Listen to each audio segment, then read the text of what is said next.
Legendary status. Vic XL, Sam Pisa, aka TF. When y'all gonna learn, man? You can't stop what's inevitable. It's the incredible. PZ, AKTF, dropping jewels, but they edible. I ate my vegetables, but he ate my spinach. Riding with Vic again, so no, we ain't finished. Legendary status, so no, you cannot copy. Riding Dirty Radio, so crispy, also sloppy. Instant to the street, so we know just what is needed. But keep it underground, staying down, cause we ain't greedy. This is where you find what is popping for the culture, where we keeping it all fresh and stay away from all the vultures. No scavengers here, just keeping it real. Vic got it out the mud, but it's still so clear. So sit back, relax, and just let us lead you. If you trolling for no reason, then we don't need you. It's Vic XL, he can't be stopped. Riding dirty forever, the home of real hip hop. Ride dirty, dog, y'all can't harm me. I'm living fly in the sky with the stars. Ride dirty, ride dirty, ride dirty, ride dirty. Ride dirty, dog, y'all can't harm me. I'm living fly in the sky with the stars. Ride dirty, ride dirty, ride dirty, ride dirty.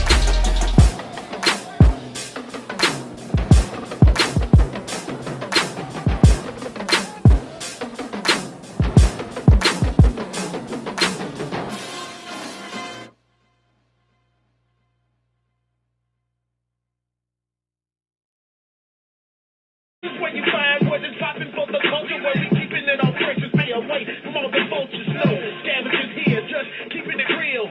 Vic got it out the mud, but it's still so clear. So sit back, relax, and just let us lead you. If you're trolling for no reason, then we don't need you. It's Vic XL, he can't be stopped. Riding dirty forever, the home of real hip hop. Ride dirty, dog, y'all can't harm me. I'm living fly in the sky with the stars. Ride dirty, ride dirty, ride.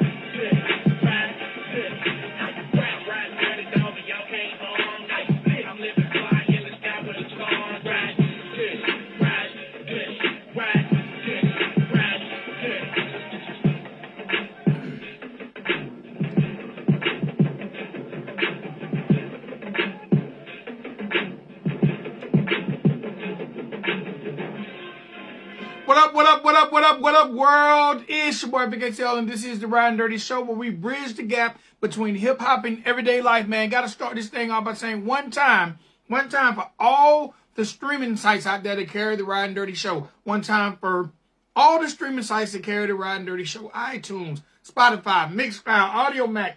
Wherever you go, check out the Ridin Durty Show and our exclusive interviews. Definitely one time for the providers and one time for all the listeners. I also got to say one time for the good people over at WRFG, 89.3 FM Atlanta, our FM radio home. Been holding down the overnight slot for the past 15 years. Be sure to check us out Be sure to check us out Tuesday night, Wednesday morning, Thursday night, Friday morning from 3 a.m. to 6 a.m. in the ATL. Also, got to say one time for Live 365. All right? Last year, we partnered up with Live 365 and we launched our very own station, Ride 95. We are the station of what's next in hip-hop and R&B. You can check us out. We have music 24 hours a day, 7 days a week, 365 days a year. Check us out via Live 365. Go to live365.com. Once you get there, go to the search bar. Type in Ride 95, click on the station logo, and you will have music 24 hours a day, 7 days a week, 365 days a year. All right, now, if you want to check us out via your mobile devices, also just as easy. All you got to do is download the Live 365 mobile device, go to the search engine, type in Ride 95, click on that station logo, and voila. Music 24 hours a day, 7 days a week, 365 days a year. Y'all, look, be sure to check me out as I co-host a podcast with my partner Spank, the Country Rap Report on YouTube, on our YouTube channel at Ridin Durty TV. We premiere every Monday, Wednesday, and Friday at 10 a.m. Also, check me out Monday through Friday on TikTok, Twitter, Bigo, Facebook, Instagram, and Twitch as we do the Ridin Durty Radio stream. We're streaming an hour of independent music Monday through Friday at 6 p.m. Please check us out. Go to all your favorite social media sites and follow us at Ridin Durty Radio. And if you don't know, that's RIDIN DURTYRADIO. All right, join the movement. All right, ladies and gentlemen, boys and girls, it's time for me to do what I enjoy doing most, and that's talking to the people that are changing our community, shaping the culture, and just doing it day by day, brick by brick, moment by moment, second by second. People that are making a positive change in this community. Ladies and boys and girls, today is no different than any other day on the Ridin Durty platform. So welcome to the show. Hip-hop artist Shane Diamanti. How you doing? What up? Hold on, my G, because I got that southern dialect and I'm known to tap a name. So let me see if I get it right. Shane Diamanti. Is that correct? Almost, man. Shane Diamanti, my guy. Diamanti. Shane Diamanti. All right. Yes, sir. All right, Mr. Diamanti, let's get it in. First and foremost, welcome to the Ridin Durty Show. Thank you so much. All right, look, let's get into it, man. The first thing I want you to do is, I want to let you know I'm humbled for you to be here, to give me a little time in your life. Let our listeners know where you're from. Man, I'm from the Loomis, Seattle, Washington area, my man. Pacific Northwest all day, you know? No doubt. All right, now, what's the weather like in Washington, man? I heard it rains a lot. Is that correct? Oh, man, you're correct, my man. It's always raining all the time here, but once that summertime hits, man, it's always shining, you know? No doubt. All right, what was it like growing up in your area, especially when it comes to you falling in love with the music? Man, the Seattle hip-hop scene, man, you know how all scenes are in different areas during the time. Every 5 years, something changes, you know? A different sound comes in, you know? So in the Seattle scene, people always think we got this happy Seattle vibe growing up, you know what I mean? But there's just a lot going on, you know, with culture, you know, and the art and everything that's going on in the scenes. So just growing up, you know, here is just like, it's been different, you know what I mean, than going out of state to other places, you know what I mean, how other people live, you know? Like, it's way more people are more opinionated, I think, out here, you know? All right, no doubt. All right, now, when did you fall in love with hip-hop? And what made you want to become an artist? Man, freaking, I was always listening to, like, rock music, you know? I was listening to bands like Red, Linkin Park, didn't know much about hip-hop at the time. And I started listening to, like, old-school hip-hop, you know? I was listening to, like, Rapcast, Common, Nas, you know what I mean? And then growing up listening to more music in the future, I started going more towards, like, the pop R&B style, but still, like, a little bit of bars, you know what I mean? Because we still listen to artists like Cassidy, you know? Artists that can spit, like King Los, you know, that got the bars when they spit, but I just think growing up listening to music that I did, you know, like, I just feel like the music that I make is just, it's different, you know what I mean, growing up with the music that I wrote, because all the music that you listen to throughout the years, you know what I mean, man, just, it changes, you know what I mean? So a lot of people try to change their style, but I always try to keep it the same, but still keep it current, you know? No doubt. All right, so when did you decide to actually pursue the music for yourself? When did you go from being a fan to want to be a creator?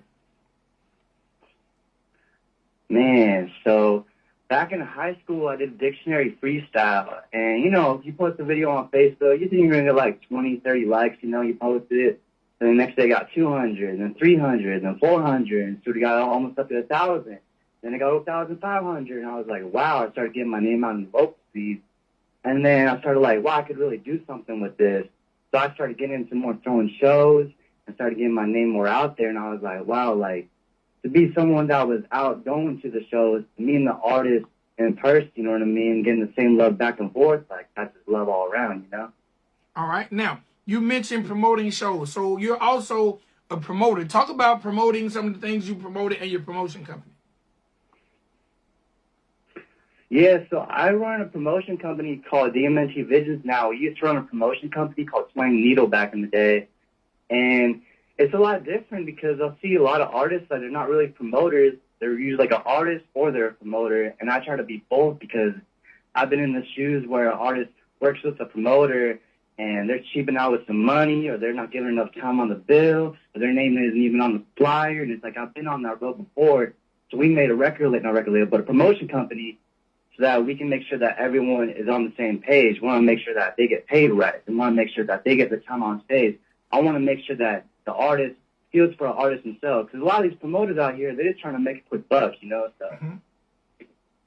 No doubt. Now, how hard is it for you to juggle the artist hat and the promoter hat?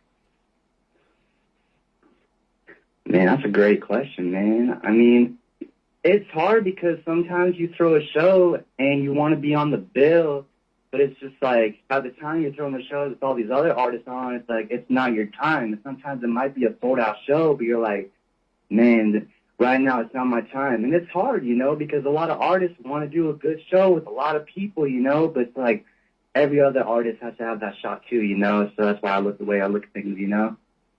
Okay. Now, when it comes to creating music, let's talk a little bit about your style. How would you describe yourself as an artist? Man, I mean, my style has changed a lot, you know. I always try to keep it real to myself, you know, freaking talk about my life and my story, but I didn't get more into the singing until now. I was listening to artists like Kid Leroy. I was with artists like Remy Wolf and stuff like that recently, and like I wanted to go more towards that singing style, but like back in the day, I was always into that Team Backpack, if you know what that is, you know, just trying to spit some bars. Right, right.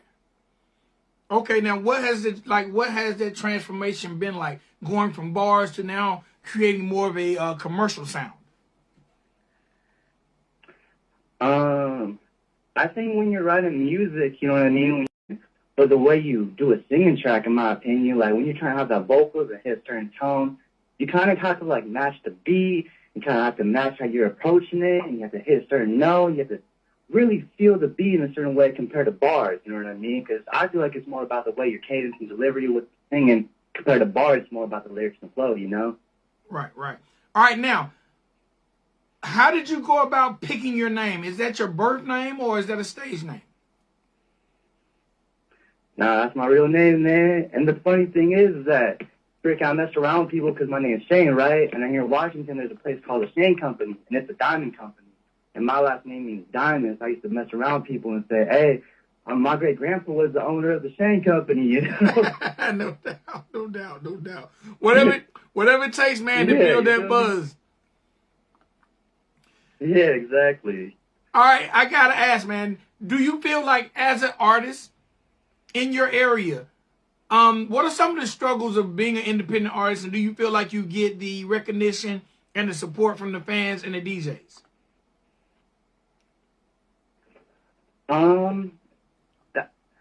It depends, you know what I mean? Like, are you talking about, like, if you're trying to go locally or, like, nationally? Basically in your area, because, you know, you got to kind of lock down your market first. Do you feel like your market supports the independent artists? Do the consumers support the independent artists, and do the local DJs support the independent artists? At times they do, you know, different radio hosts move on in and out in our area, you know what I mean? And there used to be times on Fridays where they play local music just for 4 hours, you know? And it was on the main radio station playing across everywhere, but then sometimes they don't want that. They want to play more of the radio hits or whatever, stuff that's more popping out here. So it's really hard to get radio time out here, especially with shows. A lot of promoters really just want the money, man. You know how it is. And just, it's kind of hard, you know, but in our scene, you know what I mean, freaking everyone's just trying to work together now. Like, we just had a thing called Seattle Sessions where we got 50 to 60 artists together in one studio, locked in for 2 days, and everyone was just making music together, which I thought was pretty dope, you know? No doubt, definitely, no doubt. All right, when it comes to being an artist, like, how do you want to be remembered 10 years from now by your fans? Man, I just want to, man, that's a good question. I mean, I just want to be remembered that I kept it real, man. You know, I just want to make sure that, like, I went on stage and I was myself, you know. People look at me, and when I go on stage, they're like, who's this tall-ass white kid, you know, that ain't got no bars, wearing a Hawaiian shirt and some cargo shorts, you know? And then I go on stage, I do my thing, and people are like, hey, man, I never thought someone like you could rap, but you could really spit. And I just kind of want to leave a mark that people are like, damn, like, anyone can kind of do this, you know what I mean? It doesn't matter who the fuck you are, you know? Right. All right, now you mentioned something. You mentioned those Hawaiian shirts. And when I check you out on social media, you rock those Hawaiian shirts. What's your fascination with the Hawaiian shirts? Oh, man, it was just a joke, man. I was just with the homies, you know, and I was just going through all that. I needed something to wear, you know, and my homies talking about the Balenciaga, the Gucci, the Louis, you know, and all that. And I'm like, hey, yo, man, it would be kind of hard if I wear this Hawaiian shirt, you know, as a joke. And they're like, man, they're like kind of dogging on you, you know. And I'm like, you know what, I'm going to run it and see how it goes. And since I've been doing that, people just spot me out of nowhere. I'm just walking down the street in Seattle, and people are like, hey, it's you, Shane. I'm like, how'd you know it was me? The Hawaiian shirt. I'm like, damn, so I kind of stuck with it, you know? Hey, man, from a merchandise standpoint, you definitely need to get your own line of Hawaiian shirts. You're clapping. That's hella funny. Hey, bro, I would definitely buy a Shane Diamanti, man, I can't, it don't roll off right, Shane, but I definitely would purchase. Hey, it's hard, man, it's all good. I would definitely purchase one of those shirts and rock on my show. Hey, that's love, man. Once I make them up, I'm gonna send you one, bro. All love. No doubt, no doubt. So look, let's talk about, you just released, you have a project out called, you have a project out called Brand New, right? No, I'm sorry, it's called All Grown Up, my apologies. You have a project called All Grown Up. Let's talk a little bit about that project, how it came about, who you worked with, and what's the vibes. Man, so All Grown Up was basically like, I'm glad you asked this, man, because a lot of people don't know, but All Grown Up is basically like, you kind of think you're all grown up, but you're not, because you're still growing as a person, you know what I mean? And basically the whole entire project explaining how my life was growing up 18 to 27, you know what I mean? Or what I was doing, I was smoking, hanging out with my friends, partying, doing shows, and just kind of living the young life, doing my thing, you know? But at the end of the day, like, that's not really growing up, you know what I mean? You gotta put a foot down and learn how to get your bag right, see how to make sure your family and friends are good, see how you put your money in different spots, you know? There's a lot more to it, you know? So, and when I started making the music on the project, I just contacted everyone that was the homies. So it was all love all around. The cover art was made by my friends from Kentucky. All the beats were made up from people all around Washington. The only collabs I got was with my two best friends that I've known for a long time. So it was all kind of organically made, you know? No doubt, no doubt. Now, how has the public responded to the project, and when did you actually drop it? So I dropped it on December 2nd on my birthday, and we did a release show at Barboza the week after, and it was great reception, you know? We sold freaking 70% of that bitch out, and it was good, you know? It's a lot harder with COVID. I don't know how COVID down there was shows down there, but we must have a vaccine card to enter a show down here, or a 48-hour negative COVID test. It's crazy. Okay. All right. Now, speaking of COVID, how has living in this new era where we have to live with COVID, how has it affected you when it comes to being an artist, doing shows? How has it affected you? Well, what I've seen recently is that, so with ticket sales as a promoter, I'm the type of guy that likes to go out and sell physicals, you know? And when I go out and sell physicals, you're meeting someone in person, and it's more genuine, you know? Like, you're seeing them face to face, and you went out of your way to give them a ticket.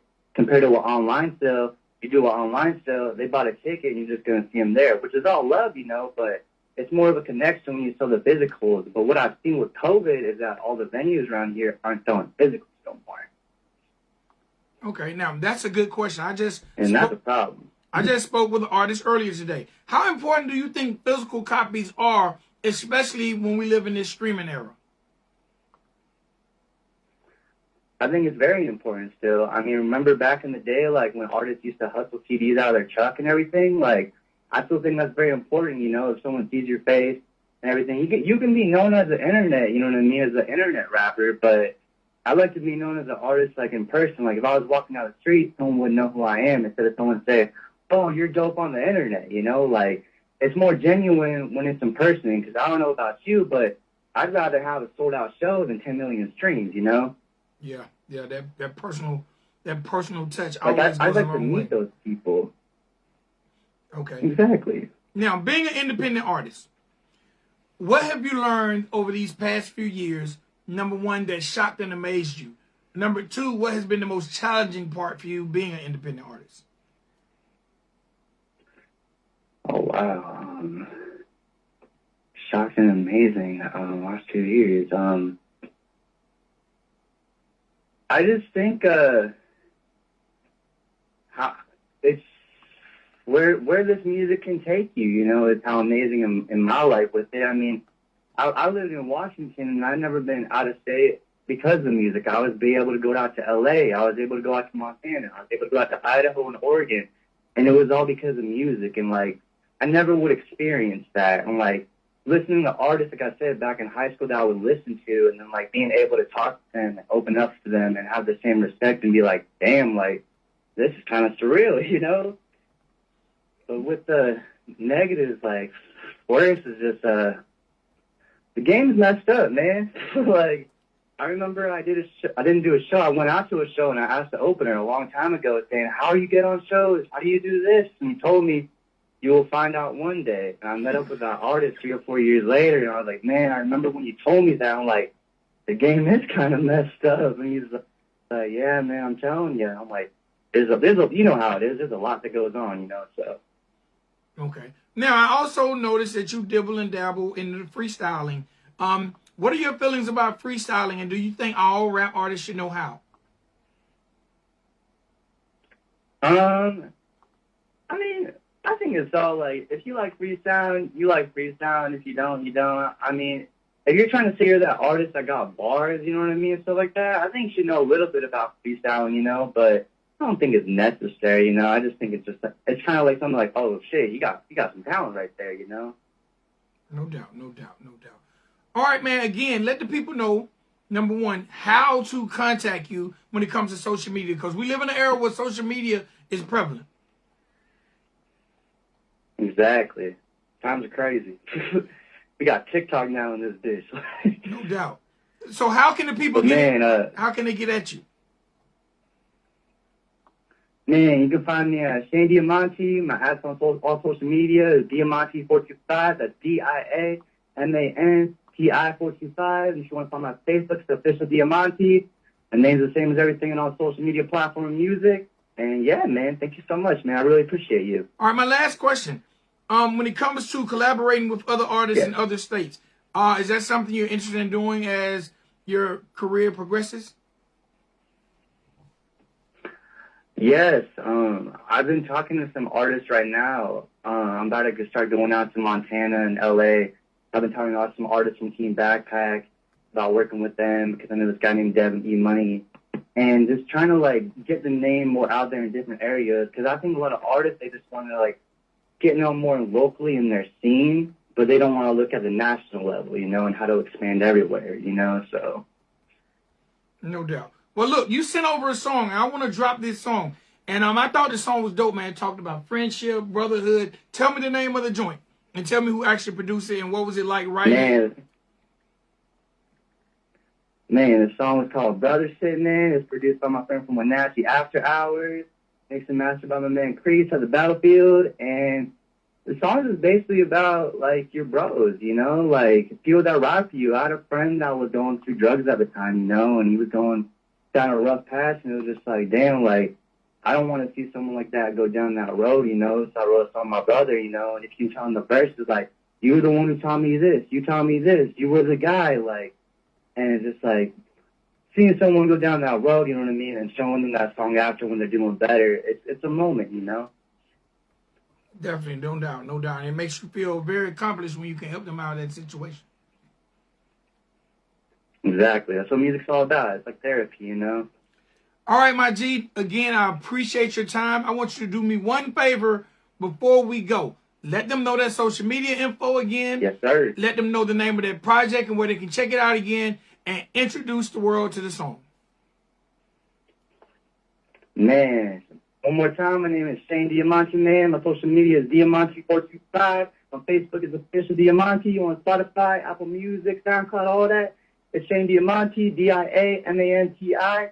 And, man, the song called Brother Shit. Thank you so much, Dirty Radio, man. It's been all love all around, man. Appreciate you. Appreciate you, my G.